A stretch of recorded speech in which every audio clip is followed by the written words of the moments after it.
Policy থাকা দরকার এবং সোশ্যাল মিডিয়া সহ অনলাইনে এখন কিন্তু বাকযুদ্ধটা বলেন, তর্ক যুদ্ধটা বলেন, অনেকখানি অনলাইনে চলে গেছে। এইখানে আপনাদের একটা বড় দল হিসেবে, বড় প্ল্যাটফর্ম হিসেবে আপনাদের প্ল্যান আছে হয়তো, তারপর আপনাদের এইখানে একটু মনোযোগ দিতে হবে। অনেকে ভিলেন বানানো হচ্ছে, দেখবেন বিভিন্ন ফেক পেজ। যেমন একটা বিষয় আপনারা জানেন কিনা, জুলাই কেন্দ্রিক যে বিভিন্ন প্ল্যাটফর্মগুলো বেশিরভাগ কিন্তু শিবিরের ছেলেদের প্ল্যাটফর্ম, যদি দেখেন বিভিন্ন সংগঠনগুলো। তো এখন জুলাইয়ের তো যদি আমরা বলি যে সবচেয়ে বড় stake holder BNP, Chhatradal, Jubodal, BNP, because তাদের 16 বছরের এই সংগ্রামটা কিন্তু এই পাটাতনটা তৈরি করেছে।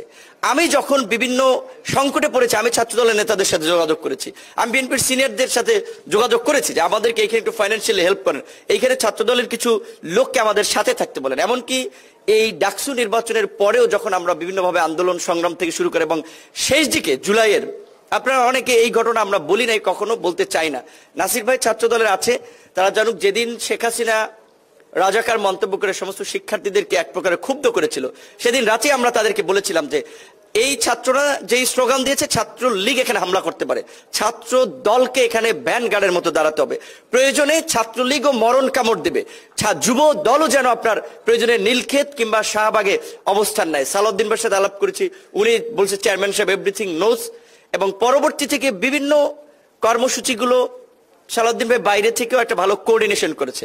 এইখানে স্বপন ভাই থেকে শুরু করে ছাত্র দলের, যুব দলের নেতৃবৃন্দ তো ছিলই, এবং ঢাকা দক্ষিণের রবিউল ভাইয়ের তথ্য জানার জন্য আমারে একবার মায়ের বেশি দিয়েছে।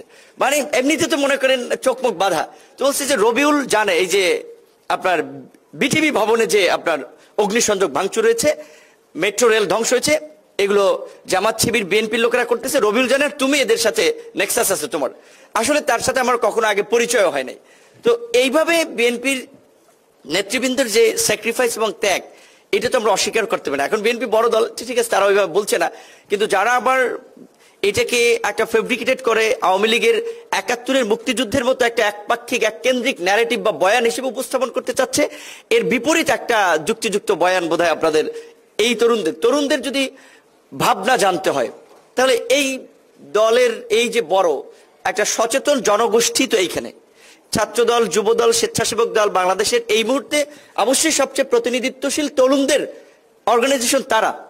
এই তরুণদেরকে বাদ দিয়ে, এই তরুণদের কৃতিত্ব বাদ দিয়ে কিংবা এই তরুণদের স্যাক্রিফাইসকে স্মরণ না করে তো আসলে যদি আমরা জুলাই স্মরণ করতে যাই, আমরা ইতিহাস লিখতে যাই, সেটা হয় না।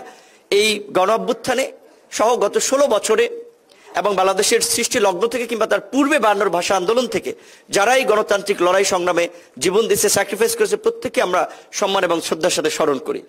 আজকের এই রাজনৈতিক অনেকখানি বলা চলে অনেকখানি মুক্তি আমরা অর্জন করেছি। আমি ব্যক্তিগতভাবে মনে করি যে আমরা যদি সব রাজনৈতিক দল বলি election should be within December, election ডিসেম্বরই হবে আমরা যদি চাই। সো আমরা বলছি যে প্রেশারের কিছু নাই, আমরা আলাপ আলোচনার মাধ্যমে স্মরণ করিয়ে দিচ্ছি যে আমরা একটা গণতন্ত্রের জন্য, একটা নির্বাচনের জন্য আমরা লড়াই করেছি, এই ইলেকশন এই সময় হতে হবে। তো এই জন্য বলছি যে এই সরকারের উপরে আপনার রাজনৈতিক মুক্তি এখন আছে আমাদের অনেকখানি।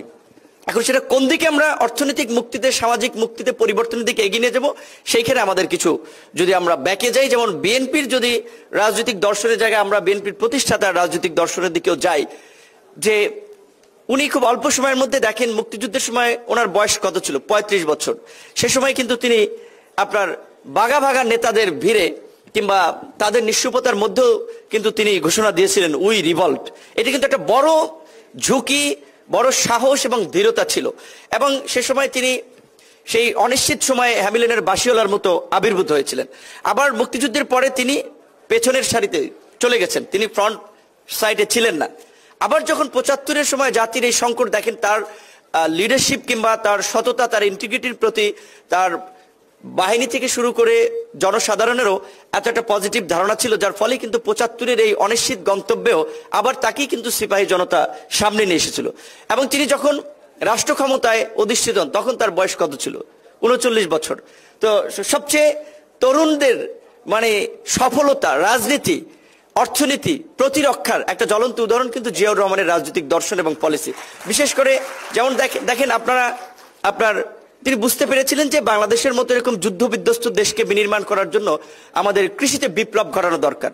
তিনি আর্মির লোক হয়ে জুতা কাপড় চোপড় সহ নেমে গেলেন খাল খনন কর্মসূচিতে, যেটা কিন্তু বাংলাদেশের কৃষিতে একটা গুরুত্বপূর্ণ ভূমিকা রেখেছিল, যার ফলেই কিন্তু আজকের এই বিভিন্ন ধরনের সেচ প্রকল্প পরবর্তীতে সেটা বিভিন্ন দেশেই আপনার আমাদের একটা মানসম্মত কৃষির জন্য আমাদের বৃষ্টির উপরে নির্ভরশীলতার বাইরে যে বিকল্প ব্যবস্থা কৃষকরা উপলব্ধি করে সে ব্যবস্থা নিতে পেরেছিল।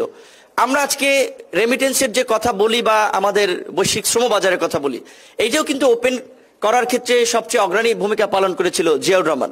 গার্মেন্টস সেক্টরের কথা বলা হচ্ছে। তারপরে আমরা যদি প্রতিরক্ষার দিকেও যাই, প্রতিরক্ষার ক্ষেত্রে দেখেন যে উনি আপনার বিশ্ববিদ্যালয় কিংবা কলেজের তরুণীরা যেন একটা শৃঙ্খলা, একটা সততা, একটা ইন্টিগ্রিটির মধ্যে দিয়ে যেন বেড়ে উঠতে পারে, তাদের দেশপ্রেমের যেন একটা চেতনা বোধ থাকে, সেজন্য তার সময় কিন্তু BNCC Bangladesh national cadet corps গঠিত হয় এবং এর মধ্যে দিয়ে কিন্তু তরুণদের মধ্যে একটা শৃঙ্খলা বোধ, সততা, ইন্টিগ্রিটি এটা আমরা দেখেছি। এবং কিছুদিন আগে তারেক রহমানও কিন্তু বলেছিলেন যে আমাদের তরুণদেরকে আবার আমরা বিএনসিসির মাধ্যমে আবার আমরা ভাইব্রেন্ট করব। তারপরে বিএনসিসির বাইরে যদি যান, যে আনসার বিডিপির যেটা ছিল এই সেন্ট্রাল বা কেন্দ্রীয় আপনার প্রতিরক্ষা বা কেন্দ্রীয় ভাবে প্রশিক্ষণের পাশাপাশি তরুণদেরকে, যুবকদেরকে গড়ে তোলার পাশাপাশি তিনি কিন্তু আনসার বিডিপির মাধ্যমে কিন্তু আঞ্চলিক পর্যায়ে পর্যন্ত কিন্তু তরুণদেরকে আপনার দেশের স্বাধীনতা, সার্বভৌমত্ব বলেন বা যেটা অনেকে বলছে যে গণপ্রতিরক্ষা, ওই আমি মনে করি যে কনসেপ্টের উপলব্ধির জায়গা থেকেই তিনি হয়তো আনসার বিডিপির ট্রেনিং বা তাদেরকে ওইভাবে প্রস্তুত করেছিলেন। 90-এর দশকে এরশাদ বিরোধী আন্দোলনের মধ্যে দিয়ে সাবেক প্রধানমন্ত্রী বেগম খালেদা জিয়ার যে আবির্ভাব এবং 91-এ তার সরকারের যে বিজয়, সেই সময় কিন্তু আমার জানা মতে বা আমার অ্যাসেসমেন্ট মতে ছাত্রদল, যুবদলের তরুণরাই কিন্তু সেই বিজয়ে সবচেয়ে বড় ভূমিকা রেখেছিল। সো এই দলটা তো তরুণদের অংশগ্রহণ এবং তরুণদের সংগ্রামের মধ্যে দিয়েই কিন্তু আজকের এই জায়গায় এসেছে। এবং রাষ্ট্রীয় আমরা অর্থনৈতিক পলিসি কিংবা সামাজিক পরিবর্তন, নারীর ক্ষমতায়নের বেশ কিছু উদাহরণ এবং দৃষ্টান্ত আমরা জিয়াউর রহমান থেকে খালেদা জিয়ার সরকারেও দেখি। দেখেন 91-এর খালেদা জিয়ার সরকার এসে উপলব্ধি করতে পেরেছিল যে এখানকার গ্রামীণ, বিশেষ করে আমরা তো দারিদ্র সীমার এখনো যে আইএলওর হিসেবে বলা হচ্ছে আপনার বা ইন্টারন্যাশনাল বিশ্ব ব্যাংক যেটা বলছে যে 18 থেকে 20% দারিদ্র্যের হার বা আপনার মানুষ দারিদ্র সীমার নিচে বাস করে। কিন্তু আইএলওর হিসাবটা হচ্ছে যে কোনো ব্যক্তি যদি 3822 টাকা খাদ্য এবং অন্যান্য দ্রব্য সামগ্রী, অন্যান্য নিত্য প্রয়োজনীয় সামগ্রীতে ব্যয় না করতে পারে, তাহলে সে দারিদ্র সীমার নিচে বাস করে। কিন্তু এখনকার বর্তমান প্রেক্ষাপটে 3800 টাকা দিয়ে একজন ব্যক্তি ব্যাচেলর লাইফ লিডও করতে পারে না, পরিবার তো দূরের কথা, তাহলে দারিদ্র সীমার নিচে বাস করা জনগোষ্ঠীর সংখ্যা হবে আমাদের আরো বেশি। ঠিক একইভাবে আমরা যদি বেকার জনগোষ্ঠীর কথা যাই, যেগুলো আইএলওর হিসেবে বলা হচ্ছে শিক্ষিত তরুণ হচ্ছে আপনার 28 লাখ, আইএলও বলছে যে সপ্তাহে যদি কেউ